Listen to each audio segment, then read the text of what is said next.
continuidade, teremos a palestra sobre projeto Apuaqua, The Apuaqua Project. Será ministrada pela psicóloga Marisa Lima Chueiri, graduada em Psicologia pela Universidade Paulista de São Paulo, pós-graduada em Psicologia Energética Corporal e Consciência na Universidade Internacional Unipaz de Brasília e pelo New York Institute Core Energetics, nos Estados Unidos.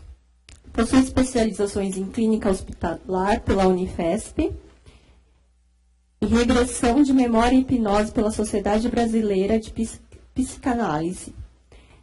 É membro do grupo da GIP USP. Com a palavra, Marisa.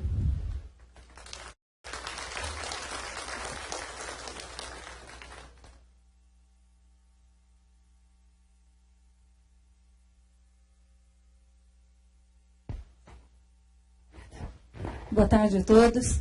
É um prazer novamente, uma alegria estar com vocês, aqueles que eu já conheço. E vamos dar o início.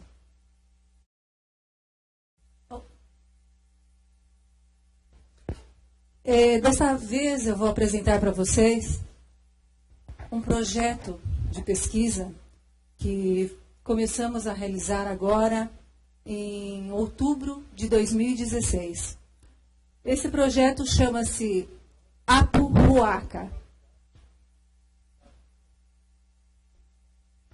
Resumidamente, o que é Apu, ou Apus?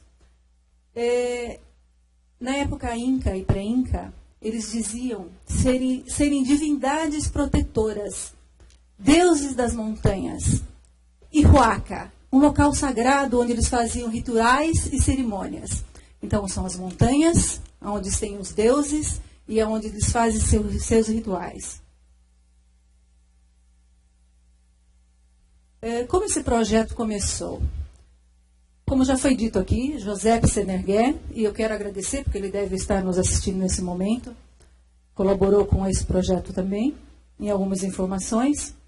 Ele entrou em contato comigo em 7 de setembro de 2016. Ele pesquisa as pedras de Ica. E ele me disse, Marisa, tem um caso muito interessante, que como vocês pesquisam sobre casos ufológicos, essa pessoa entrou em contato comigo e eu gostaria que você verificasse se interessa ao seu grupo. E ele me passou um e-mail com o nome de uma pessoa, Paul, ao qual, no dia seguinte, eu mandei um e-mail. Essa pessoa me disse, sim, eu tenho um caso interessante aqui em minhas mãos. Eu quero dizer a você que eu tenho um corpo mumificado, uma espécie, não disse o que era, de 23 centímetros de altura, 3 dedos das mãos e pés, cabeça grande, 4 costelas e que foi encontrado no sul do Peru. Eu falei, não, o que essa pessoa está falando, né? Para que eu soubesse um pouco mais dessa história, hoje acho que nós já chegamos em uma troca de 1000 e-mails. E aí, ele começou a me contar essa história. Ele disse assim, eu sou colecionador de outras coisas, inclusive coisas antigas. Eu estava numa loja e eles chamam de vaqueiros, as pessoas que buscam essas coisas antigas e eles revendem lá no Peru. Eu estava numa loja e essa pessoa me chamou e falou assim, olha, eu estou vendo que você está comprando essas coisas, eu tenho uma coisa muito interessante na minha casa, se você quiser vir conhecer. Foi aí que ele se deparou com esse espécime e ele falou, puxa, será que isso é real mesmo? E aí ele pegou e comprou dessa pessoa. Ele disse que aconteceu o seguinte, a história contada é que existiam 4 vaqueiros, eles chamam de vaqueiros. Esses vaqueiros são os intermediários dos arqueólogos. Eles vão até o local, eles que fazem o serviço braçal, procuram as coisas e os arqueólogos vão atrás junto. E eles tinham uma lança, uma vara, que eles utilizam para cavocar o fundo, né, dos lugares ou regiões próximas a mar, essas coisas. E um deles percebeu que o barulho que ele sentiu era um barulho oco e chamou os outros, que eles estavam em 4. Eles se aproximaram e observaram que parecia que tinha alguma coisa diferente ali, sim. Era uma pedra grossa, muito pesada, e que parecia uma porta. E eles começaram a pressionar aquela porta, estou resumindo, né? E perceberam que na hora que eles pressionaram, a porta voltou. Ela entrou e ela voltou. Ela teve um movimento. Depois de muito custo, foram com carros e tudo mais, eles conseguiram abrir essa porta. Deixa eu ver para onde vamos agora. Quando eles abriram essa porta, havia uma escadaria para dentro da terra. Escuro, claro. E eles estavam com alguns instrumentos que eles levaram para observar a região desse local. Paul diz assim, olha, eles me falaram, porque ele é um intermediário, né? Ele teve uma pessoa que trouxe para ele esses materiais. Eles me disseram que é um lugar escuro, é um lugar que os materiais eletrônicos não pegam, e aqueles que a gente consegue utilizar, nunca mais você pode, eles ficam danificados. E nem a bússola funciona naquele lugar. E eles, assim mesmo, eles foram outras vezes e conseguiram entrar. Conforme eles entraram, eles verificaram, parecendo um sarcófago. E lá eles encontraram...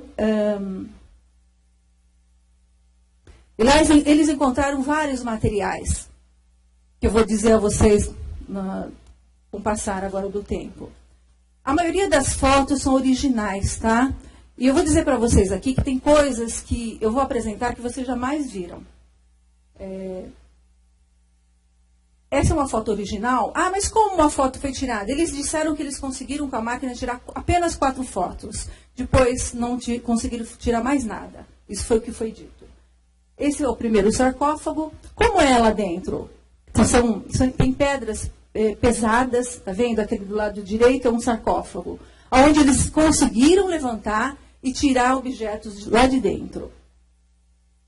Aqui mais o segundo sarcófago.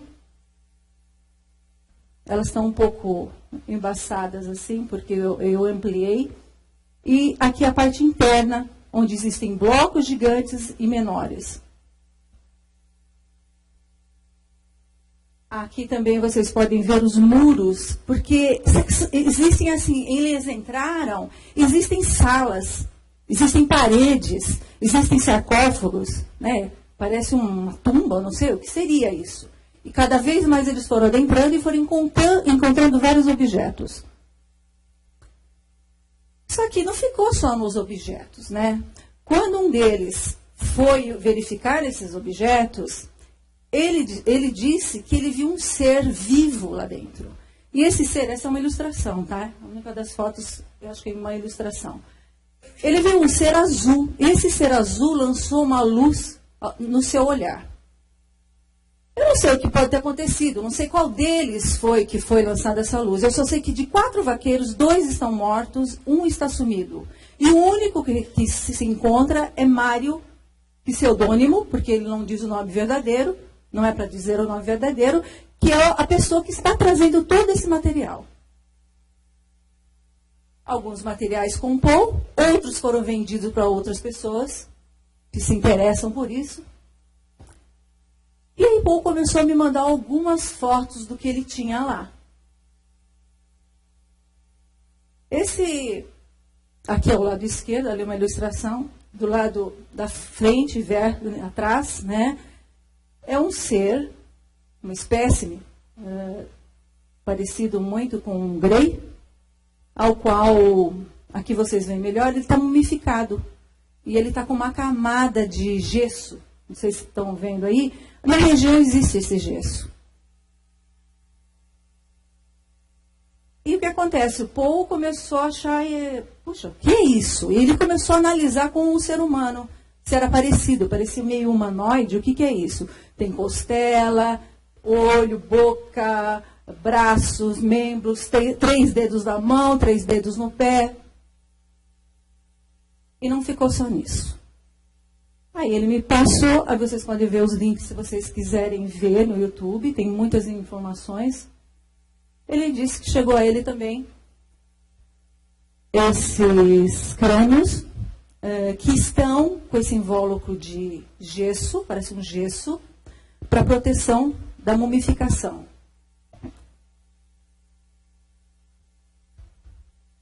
E ele me passa mais uma foto de uma segunda espécie. Eu falei, nossa, mas como é assim? Você tem quanta coisa aconteceu aí, será? Começamos a questionar, né? E ele passa essa foto dessa espécime, não só foto, como ele me passa um vídeo que não tinha saído ainda no YouTube, com uma senha eu pude entrar e ver, depois sim ele lançou. O que acontece com esse tipo de espécime?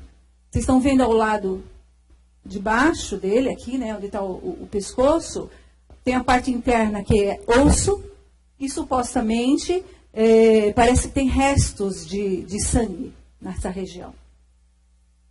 Tem algodão internamente.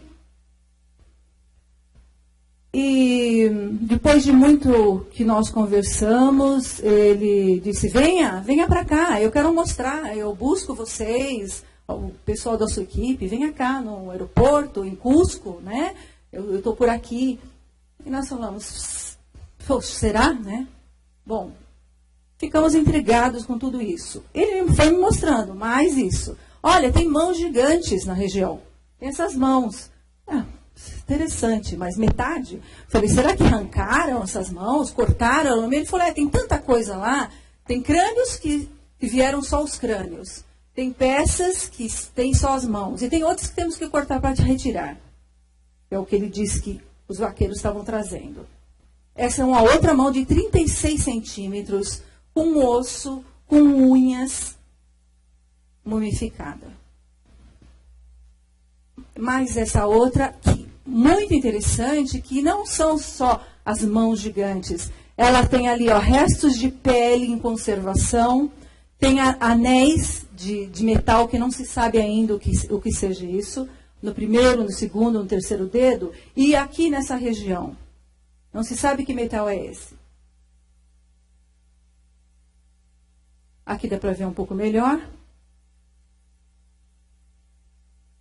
Aqui um exemplo do tamanho da mão de um ser humano, com esse tipo de mão e unhas mumificados. Mais alguns materiais que ele encontraram no outro sarcófago, que pareciam uns metais com o tamanho de uma ervilha, que estão uns pedacinhos ali, porque ele tentou quebrar para ver o que era.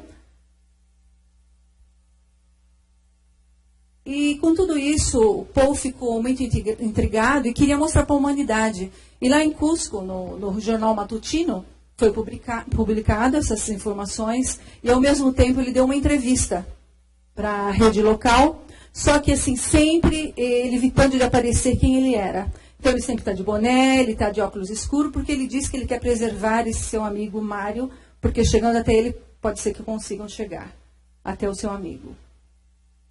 Bom, e o que acontece? Em 27 de outubro de 2016, ele resolveu fazer umas radiografias. Ele falou, não vou ficar nisso. Ele foi numa clínica privada, né, de uma amiga, lá em Cusco, e ele foi fazer radiografias do crânio e do espécime. Aqui está a radiografia do espécime. Incrível, que é o que ele também comenta, ali naquela região onde está a setinha ali, uma parte branca, tem um metal interno. Não se sabe o que é. E mostrando a radiografia, mostra que realmente eles têm ossos. Tem ossos, tem a cravícula e 3 costelas. Só 3 costelas, né? E aí o que acontece? Paul começou a procurar pessoas que pudessem ajudá-lo na divulgação e para fazer mais análises. Foi quando ele conheceu e conversou com o Thierry Jamin, a qual ele deve estar nos assistindo nesse momento, mora em Cusco. Ele é um francês, mas mora em Cusco, e eu gostaria de agradecer por toda a disponibilidade, às vezes que eu pude estar lá para poder observar esses materiais. Thierry Jamin, ele é um pesquisador, historiador, geógrafo, explorador francês em Cusco. Desde 98, ele pesquisa e procura a cidade de Ouro, que é a cidade perdida de Paititi, né? Entre Peru, Bolívia e Brasil. Ele tem uma equipe, e ele tem um instituto chamado Instituto Incari de preservação da cultura inca. Então, o que acontece? Thierry pegou essas informações e esses materiais, se interessou, com certeza, pela região, porque é da região. Também entrou em contato com Brian Foster, vocês devem conhecer, sobre os crânios alongados. Brian ficou muito interessado, retirou amostras e mandou para os Estados Unidos, gratuitamente. Não se sabe ainda o que deu essas amostras. Além disso, na equipe de Thierry, ele tem o Dr. Edson Salazar, que trabalha no Hospital Lorena, aonde ele é médico e ele conseguiu fazer algumas radiografias. Agora até algumas tomografias. E o que foi identificado nessa radiografia? Conclusão. Humanoide de 21 centímetros de altura, 3 ossos principais, costelas, boca pequena, olhos grandes, estrutura diferente de qualquer animal ou humano. Não tem órgãos principais no corpo, parecem que foram retirados. O crânio mumificado de 30 centímetros de largura, restante do corpo coberto com fina camada de pano seco, nariz e boca pequenos, tecido de algodão embaixo da pele usada para secar o corpo para conservação. Esses 2 materiais foram feitos raio-x. Aqui está o vídeo das radiografias. Aqui a imagem do Dr. Edson com o espécime na mão. Aqui ele com a mão gigante. Mais radiografias do outro crânio. Vocês podem ver aqui do lado direito a radiografia mostrando que são ossos. E ele fala detalhadamente, se vocês pegarem o vídeo, dizendo todos os detalhes do crânio, das mãos, o que provém tudo isso. Agora, José Rios, do México, é um biólogo que deve nos estar assistindo também. Gostaria muito de agradecê-lo por muitas informações que ele me predispôs. Ele é da Universidade de Campeche, do México. E ele foi contatado pelo Thierry, conversando, porque Thierry resolveu abarcar também todas essas informações e querer fazer análises nesses materiais. E uma pessoa que se disponibilizou foi o biólogo, José Rios, e que fez uma descrição daquele material que parecia sangue, dizendo que era uma investigação descritiva, na verdade, que eram células mortas e substâncias não identificadas.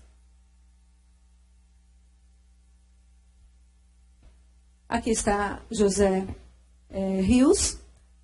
Por que ele foi chamado? Porque ele realizou um artigo na época de 2016, em cima de uma foto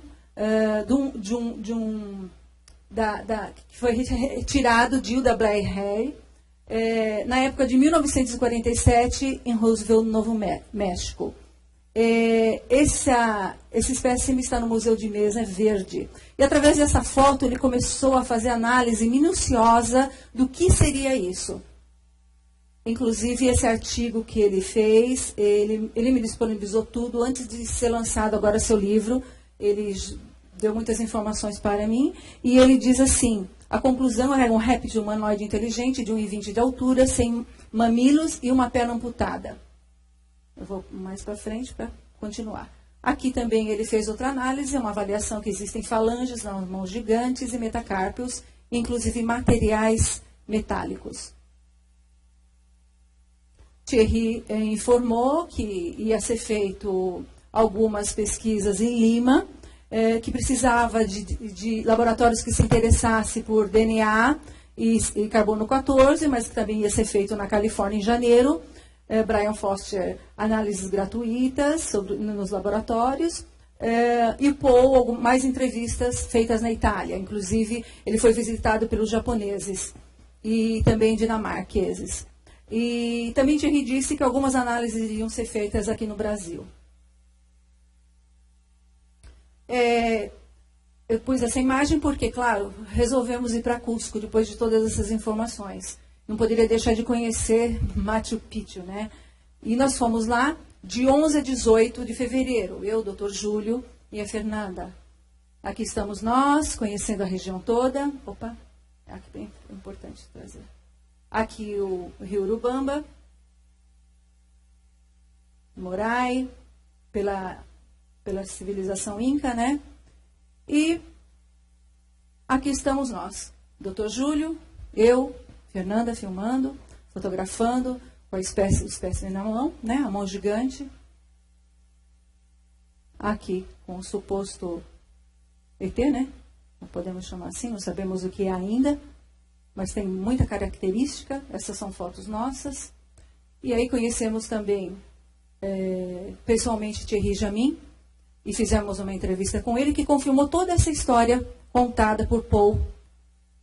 E, além de fevereiro, agora eu estive lá de 5 a 23 de março, onde eu pude me deparar com muito mais informações e amostras que pude ver pessoalmente. Aqui estamos nós, na entrevista com ele, na época, e aqui está ele com um novo espécime que foi trazido por ele, por Mário. Esse ser, essa espécime, vou chamar assim, não sei o que é ainda. Eu estive nas minhas mãos, com eles nas minhas mãos. Ele tem 40 centímetros de altura.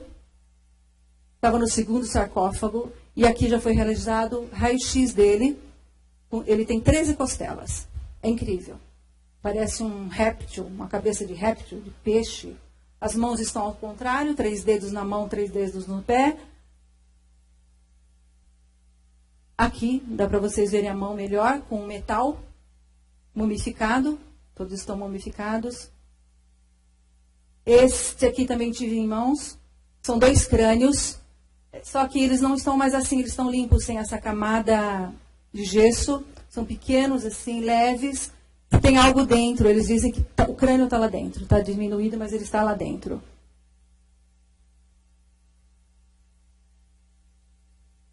Essas mãos gigantes também, uma delas tem uns 30 centímetros com unha, 6, como chama? Esqueci o nome. Falanges, obrigada. 6 falanges, a mão ela é meio achatada, e elas têm já uns tendões aqui ainda, naquela região. E o incrível, quando eu peguei assim na mão, é que esse metal parece ouro. Ele é meio avermelhado, mas ele é dourado. Não sei o que significa isso. Ainda não foi analisado. Aqui está melhor. Aqui, ó. Dá para ver. E o mais recente que ele tem em mãos é essa espécime de 60 centímetros. Tem 6 pares de costelas e 6 flutuantes com implante. E uma das pernas. E interessante, o implante é bem aqui, nessa região. E os médicos já analisaram e disseram que esse espécime tem osteoporose. E foi colocado este metal para isso. As mãos são compridas, está vendo? E são 3 dedos pés, 3 dedos mãos. E esse osso aqui, dessa região da bacia, é bem sobressalente. A cabeça, ela é alongada. É muito interessante, é muito incrível de estar com isso bem na mão, né? Então, assim, trocamos muitos e-mails, muitas informações, foi incrível estar com isso. Ainda questionei, né? Puxa, questionamos nós, né? O que seria isso? Seria dessa região, porque eles têm pedras, eles têm muitos materiais lá dentro. Seria um laboratório? Tem coração, tem cérebro, tem tanta coisa lá dentro. Tem até incas antigos, tem jovens incas, reis, porque estão cheios de joias. Uma mistura, assim, de coisas incríveis. Não sei se é uma arca, não sei se é um laboratório. É incrível a região. E aí eu queria passar um pouquinho da entrevista do Paul. Você consegue, por aí? Ele vai falar em castelhano, mas é um pouquinho da história que eu contei para vocês de como foi achado.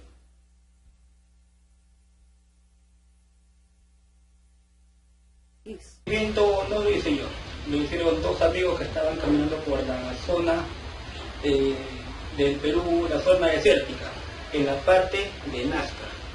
¿Por qué digo Nazca? Porque la información ya se filtró, ya se sabe que la zona del descubrimiento ha sido Nazca. Aunque Nazca es amplio, ya se sabe que es Nazca ya. Dos amigos estaban caminando por la zona de la playa y lo primero que ellos son huaqueros. Un huaquero, ¿cómo busca artefactos en el subsuelo? Tienen una varilla de metal que es de acero, esas que se utilizan para los buzones de desagüe. Cuando se atoran, ellos ponen varillas. Está falando da vara que eles colocam no fundo todo el canal. Esa varilla para achar o lugar. Si lo doblan, se parte. Se parte. Entonces ellos usan esas varillas, ¿no? Y van tanteando el lugar. Así van viendo, se escuchan cerámica, piedra. Procuram cerâmicas e pedras. Desarrollada ya, más o menos. Es natural, todo el mundo método sabe. rudimentar natural Sí, da região. sí, pero es importante porque sí, con eso ellos encuentran diferentes cosas. Bajo la arena hay que meter las varillas y así sucedió. Voy a contar cómo ha sido la cosa. Estaban dos amigos caminando, huaqueando, mejor dicho, ¿no? Paseando por ahí a ver qué había, ¿no? Serán de unos 200 metros de la playa más o menos, no tanto al mar, sino un poco antes, 200 metros por ahí. Y uno de ellos escucha mete, él mismo suena. Na região de Nazca, que foi encontrado. ¿Qué le dice el otro? No, lo que me han contado es piedra, dijo. Vamos, dijo, no, espera. Y él en su intuición, ha tenido una intuición, espera, dijo, sintió algo extraño, no era natural. Entonces fue así como se ha puesto a limpiar la arena porque era bastante, sonaba un sonido como hueco, él nunca escuchó un sonido similar. Cuando él tantea, sabe si choca piedra o no, pero en ese momento tuvo una impresión diferente, dijo, espera, dijo, vamos, dijo, espera. Y fue así que descubren una lápida de piedra, será podía ser unos 20 por ahí, en una entrada. ¿Qué hacen? Era del lugar. Estaba escondido sobre la tierra. El lugar estaba escondido en Nazca. Tenía entendido de que estaba casi en la superficie. No estaba casi en la superficie, no. Estaba un poco debajo de la superficie. No era mucha la distancia, por eso uno pasa caminando y nadie lo descubre, por eso no lo han descubierto ni españoles, ni incas, ni gente actual. Fue años, milenios, siglos que nadie lo ha descubierto. Y fue así que lo destapan. Lo han logrado destapar y han visto una escalinata para abajo. Cuando descienden para ver, porque estaba oscuro igual, pero todavía entraba luz, se encuentran con un salón amplio, bastante amplio. Dentro del salón ven un primer sarcófago, totalmente de piedra, y ese tiene una capa gruesa, de piedra como tapa, bien gruesa. Hay fotos inclusive del sarcófago. ¿Qué hacen? Intentan abrir con la mano, pero es imposible entre dos personas porque es un sarcófago de 3 metros de largo por 2 de ancho aproximadamente.